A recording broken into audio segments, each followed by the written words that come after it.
Hey everybody, welcome back. My name is Ray Flook. I work the television beat for Bleeding Cool, and this is our weekly recap of The Walking Dead Season 8.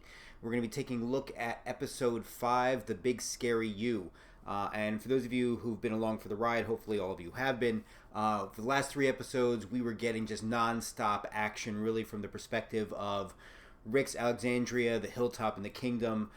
Now we're going to get a chance to kind of catch up to see what was going on with the Saviors. You know, when we last saw what was going on with Negan, Negan and Father Gabriel trapped on a trailer. We've been watching the war really get taken hard to the Saviors, but we haven't seen what's going on from their perspective leading up to this point. In this episode, we get ourselves caught up to the present action, again, from Negan and the Savior's perspective. So with my handy cheat sheet, we're going to jump right in. And the episode does not waste any time. We start right from the very beginning with Gabriel and Negan on the trailer. And we already now are getting a sense of what the relationship is going to be like for them, at least temporarily, however long they may end up on that trailer, live or die. Gabriel puts it best, what I fear is a fruitless death. And in Walking Dead terms, what that usually can mean is not a good sign for the person who says it. You start checking to see if that person's listed to be on the Talking Dead after the episode. That's usually where you kind of go at this point. So yeah, already it began with a very ominous tone. But what we do is we get a flashback to what took place just before we saw what transpired at the Savior's compound in the season premiere. And I apologize, in the live blog I had put season finale, so I meant actually season premiere, obviously, for this season, where Gregory is getting souped up by Simon, and Simon takes Gregory to the meeting with Negan and all of his lieutenants, including Dwight and Eugene, and Gregory's giving his wussy spiel, and we learn, no surprise, that Gregory was the one behind the idea about threatening the people from the Hilltop about being sent away if they don't side with Negan. So again, Gregory is just as big a slime ball as we thought, and then always finds ways to be even slimier. But we start to see some interesting, I guess, nuances to Negan's character, and I think we see also throughout this episode that there isn't much difference between Negan and Rick. That they are two sides of the same coin, and maybe not exactly on opposite sides of the coin. Dare I say? There are a couple quotes that are very telling. One at this point, when he's correcting Gregory, he says, "I like killing people. It's about killing the right people." And we see throughout the episode, Negan's philosophy is this: yeah, killing is necessary. Killing's going to have to happen, but you don't have to kill large amounts of people, and if you kill the right people in the right environment, it can do the best to get a message across. Is Negan really verbalizing much difference than what the philosophy of Rick and the crew has been throughout this series? Again, it gets very interesting. It gets you raising some questions. We see that Negan questions Gregory's ability to actually have any leadership or control of the Hilltop. Simon steps in and basically says, "No, I got Gregory's back, and don't worry about it, Negan. We always have, a backup plan. We can just basically kill everybody." And that's when we really see Negan's philosophy on this, where he says, "People are the foundation of what we're building here." And he says, "We kill the right people in the wrongest way possible, and we make them all watch." That last line was in reference to the idea of getting his hands on Ezekiel, Maggie, and Rick, and essentially killing them in front of everybody else to keep everybody subservient and down, and to keep from breaking the Savior rule. Again, interesting Negan's philosophy. It's this idea of, no, you can't just arbitrarily wholesale kill people. You kill the necessary ones, because the people in general are going to be the ones that are going to help build the foundation of what it is they're building. Again, interesting similarities. We then flash back to Negan and Gabriel. We see Negan as, interesting enough, refers to Rick as being an asshole, and talks about how it's really Rick's responsibility for Glenn and for Abraham getting killed. We then see Negan also questioning Gabriel about why he had any interest in saving Gregory for what everything Gregory's done, and even now, he's concerned about Gregory after Gregory basically left him to high and dry and to die at Walker's hands. And it's there where Gabriel gets this epiphany, and where their storyline this episode is going to go, where he says, "I think I'm here to take your confession." But is Negan in a confessing mood? We're going to find that out. Okay, we cut to Rick and Daryl. They're interrogating the driver in what is a really depressing scene, because basically this driver is just saying to them, "Look, You're going after Negan as being a murderer, and look what you're doing to us. You've murdered so many of my friends, so many of my people, and here I'm laying dead talking to you, and I'm about to die also. And this also stands to contrast what's going on with Rick and with Daryl, because Rick, it's really starting to wear on him what he's seeing going on around him. Daryl's still thinking back to that crazy goddamn tune that he had to listen to 24/7, and he's basically willing to take out anybody he needs to make sure that tune in his head stops. So there's a reckoning to be had, and it's probably going to happen a lot sooner than you think. Wink, wink, nudge, nudge. Going back to Negan and Gabriel, we see that we see the scene that was previewed earlier in the week about helping people, and then and as Negan gives a little bit more of his backstory later on, that is truly how Negan sees himself: helping people in his old life and in his new life, making the tough and hard decisions, and putting people in situations where they have to test their mettle and prove themselves. It's a very, very interesting way in which he sees himself. Okay. We now are getting to Simon, Regina, Eugene, Dwight, and Gavin, the meeting of Negan's lieutenants. Simon is now in charge, with Negan being out of the picture temporarily, which is, smart. Again, you have the craziest effing person being in charge, which is Simon, which you automatically start to see is why there's a downfall to the Saviors. We see Gavin makes a good point. The right kind of rat can kill plenty of people. And that's really what this meeting's about. It's this assumption going in that, look, this didn't just happen by accident. They're good. Yes, but there's no way they could have had this information just by figuring things out. Somebody needs to be feeding them information, and we see the paranoia starting. We see Regina starting to go at Eugene. Eugene obviously having a little concern until Dwight steps in and kind of backs Eugene also. And not only that, but challenges Simon for a great cover of his ass, which is basically, Simon, if you can't lead the Saviors properly, I'll do it.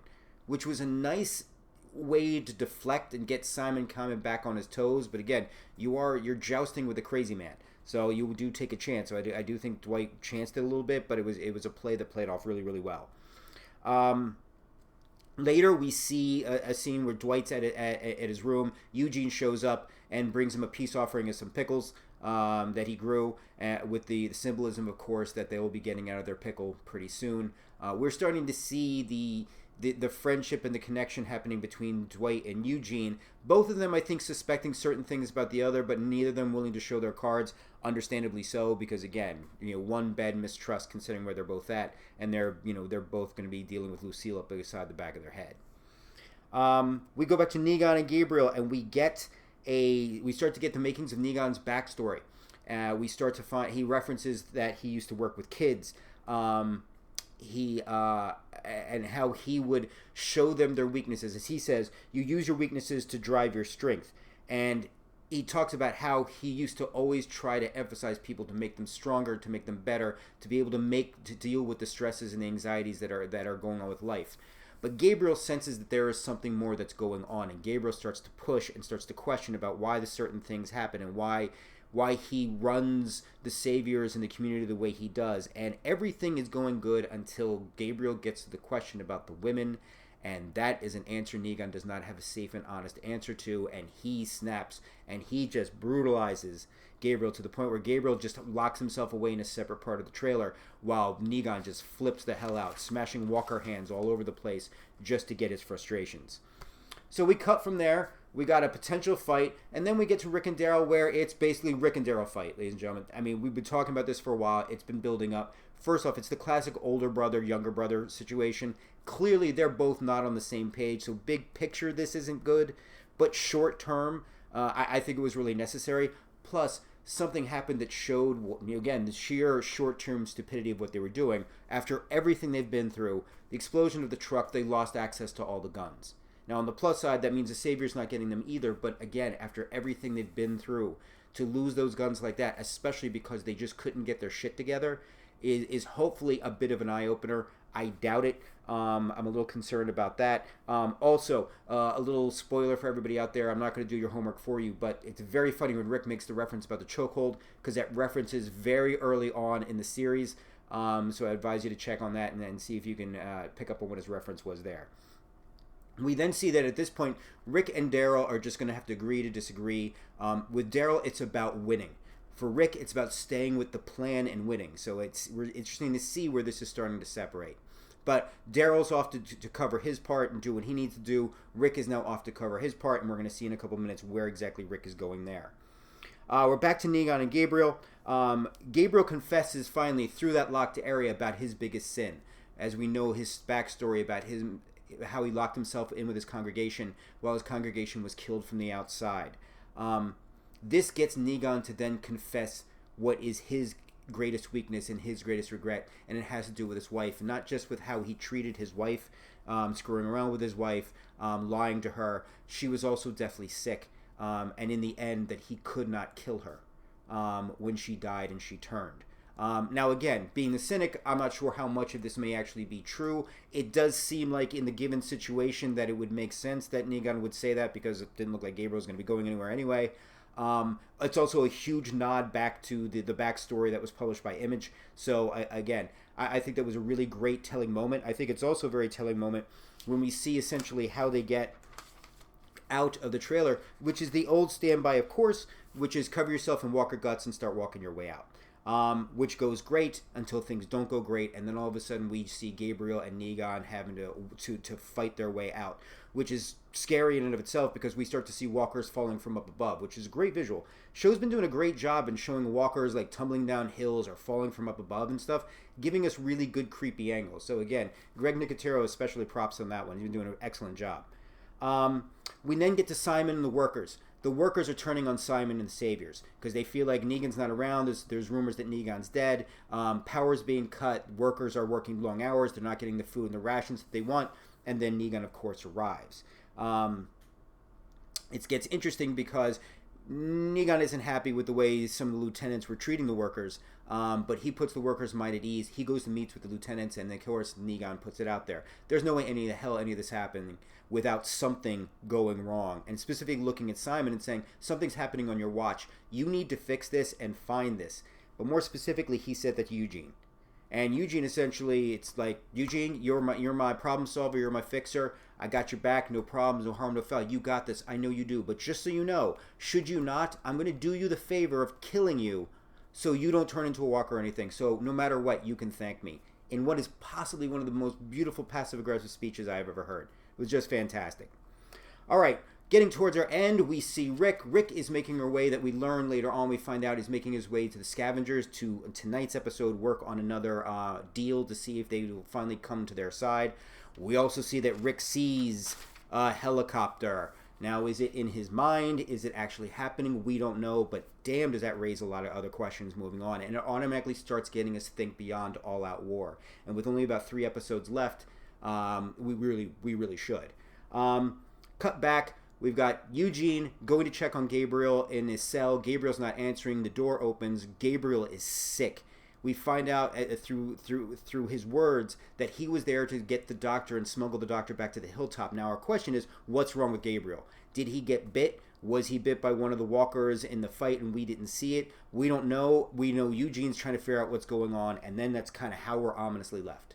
So that's how we're going to go into tonight's episode, episode 6, The King, the Widow, and Rick, which has a very ominous sound to it. So I'm a little concerned considering that's how Negan referenced them in regards to the 3 people he'd want to execute in front of everybody else. Yeah. Thank you guys for joining me for this recap. Please make sure you join me for the live blog tonight. We're going to be getting it started at 8 p.m. unofficially. That's Eastern time, and then 9 p.m. officially for the AMC broadcast of tonight's episode. Also, don't forget the Talking Dead special episode tonight. They're going to be covering and announcing who the linking device or what the linking device is going to be between the 2 shows coming up in 2018. So make sure you check that out. But again, thank you guys for joining me. I'm Ray Fluke, television beat writer for Bleeding Cool, and I will see you live blogging tonight.